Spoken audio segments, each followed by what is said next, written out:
Oh, Robert De Niro. Yeah. Now, Kurt's convinced that Robert De Niro's on some kind of Epstein list or some kind of thing like that, and then he's afraid that if Trump does get power, he's going to expose him, and he is actually going to come at him. Of course Kurt thinks that. That's what Kurt thinks that. Kurt thinks that about every thing that happens in the world. I think Robert De Niro's just got Trump derangement syndrome. I think he's old, too. There's a thing about old men. And they want to yell at everybody.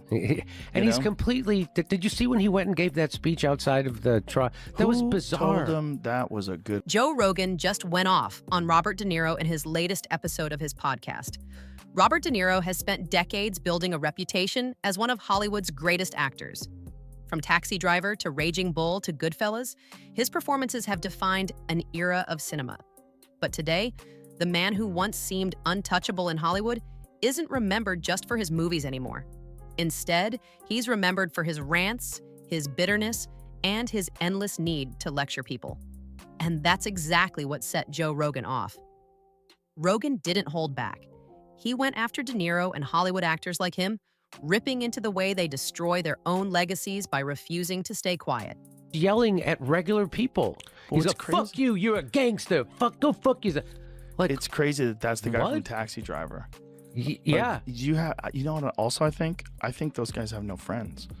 I think the only friends they have are Hollywood phonies. And so you're in this weird world where everybody you talk to is a phony, and you become a phony, and everyone's a phony, and your grasp on reality is very slippery, and your eyes are going, right? Mm-hmm. So your vision of the world, your actual vision of the world, your ability to read a phone. You ever see old people's text messages? The fucking text on their phone is like as big as my hand. Yeah. It's crazy. And so your vision of the world is blurring, literally and figuratively. Old people are tired and cranky. They just want everyone to listen to them, and they don't have time to have a calm conversation, and you state out your opinion, I'll state my opinion. Let's see where we have common ground. Hey, get off my lawn! And that's what he's doing. That's what he's doing. He's being this old grumpy man that is so lost that he thinks it's a good idea to stand in front of a bunch of people on the street and give a speech on camera about how bad Donald Trump is. With all the shit that's going in the world. That I know. The irony here is painful. Robert De Niro built his career playing tough guys, rebels, and outsiders. He was the symbol of grit and authenticity in American movies. But now, at over 80 years old, he's the complete opposite of what his characters once stood for. Instead of inspiring audiences, he's scolding them. Instead of showing strength, he's showing fragility. Instead of commanding respect, he's begging for attention. And Joe Rogan has no patience for it. He sees De Niro's downfall as the perfect example of what happens when Hollywood actors start believing their own hype and confuse their celebrity status with authority. Rogan's rant starts with a brutal truth. Nobody wants to hear actors talk about politics. He makes it clear that when people watch a De Niro movie, they want to escape reality, not get dragged into it. But every time De Niro opens his mouth, it ruins the illusion. Rogan admitted he loves De Niro's old movies, but can't stand the man himself anymore. And that's devastating, because De Niro's greatest gift was his ability to disappear into a role. Now that illusion is shattered. On stage in front of people with TV cameras pointed at you. You've never experienced that in your life, and you have a panic attack.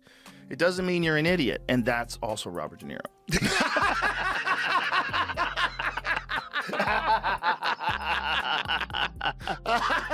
Yeah, it's in it's the wrong same element. thing. Yeah, it's right. like, why is he talking about this? Why is he talking about this? Why is he talking about this publicly? I'm going to say one thing. Trump.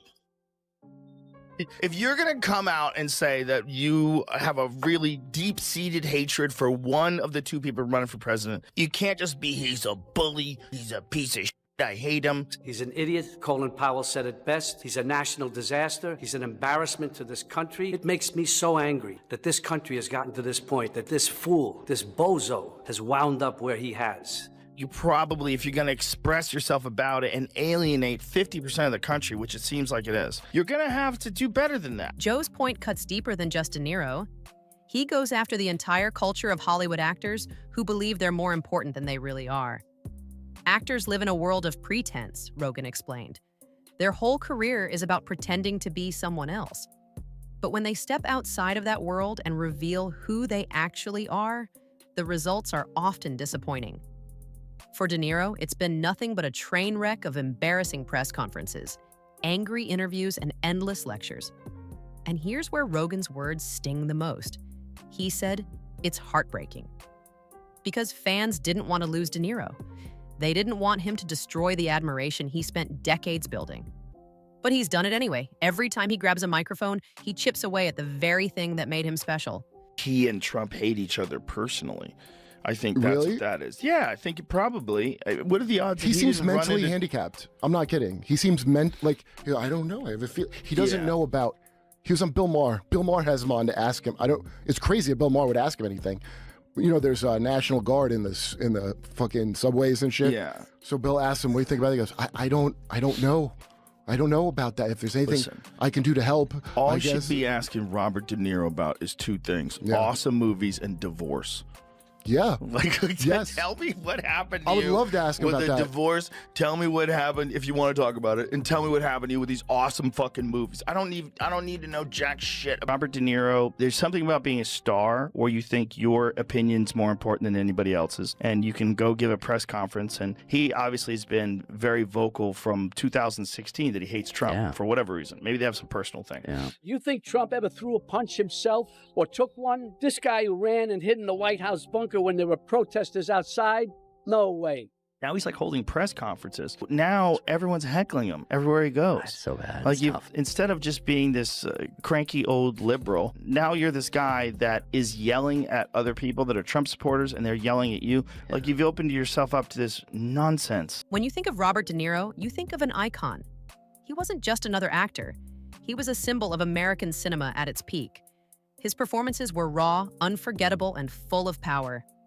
But now, he's reduced to shouting at reporters in the streets, giving speeches that sound more like tantrums than wisdom. Joe Rogan pointed out the absurdity of it all. De Niro is over 80 years old, yet he's still trying to play the role of activist, warrior, and fighter. But it doesn't come across as powerful, it comes across as desperate. Instead of preserving his dignity, he's torching it. Rogan couldn't hide his frustration. He said De Niro should just shut the microphone off and let his movies speak for him. That's what legends do. They let the work stand, not the noise. But De Niro doesn't seem to understand that. He seems determined to destroy his own image. And fans are watching in disbelief. The man who once embodied coolness and control is now the poster child for out-of-touch Hollywood arrogance. People that are doing it right now about Biden telling you how you should vote, even though you know he's impaired, you definitely shouldn't vote for Trump. He has no understanding that I can see of the outside world other than anything around him. He has no idea of what his purpose in life is, as the president should be, and that is to pull the country together, to be for the people, to heal wounds, not to open them up and pour salt on them. Don't tell people that, you idiot, because it's going to make more people angry and want to vote for Trump. I mean, he's so blatantly stupid. He's a punk, he's a dog, he's a pig, he's a con, a bull artist, a mutt who doesn't know what he's talking about, doesn't do his homework, doesn't care. You didn't think this through. Like, this is, and he's getting yelled at. He's doing an outside press conference. Like, Is that the country we want to live in? Do we want him running this country and saying, I'm not leaving, I'm dictator for life? Robert, you're 80 years old. Don't ruin this thing. You've had this life where you were a raging bull. You know, you were in The Godfather. Like, stop doing this. Rogan's rant isn't just about one actor, it's about the system that creates them. Hollywood thrives on illusion. It puts actors on pedestals, surrounding them with handlers, publicists, and studio executives who make sure they never have to face reality. For decades, this system worked. Stars like De Niro could live in bubbles, shielded from the consequences of their words. But Rogan reminded his audience that times have changed. With social media and smartphones, everything is recorded, everything is exposed. You can't hide behind the studio system anymore. If you say something foolish, the entire world knows instantly. And for actors like De Niro, who built their reputations before this era, the adjustment has been brutal. Rogan argued that comedians thrive in this new reality because their craft is rooted in honesty. Comedy is about being real, being raw, and making people laugh by pointing out the truth. Actors, on the other hand, are built on pretense. When their real selves get exposed, it often doesn't live up to the fantasy.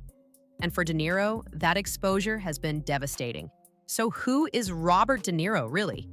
That's the question Rogan pushed. On screen, he was fearless. Off screen, He's revealed himself as bitter, angry, and consumed by politics. Rogan's message was clear. If this is the real De Niro, then fans were better off when he was pretending.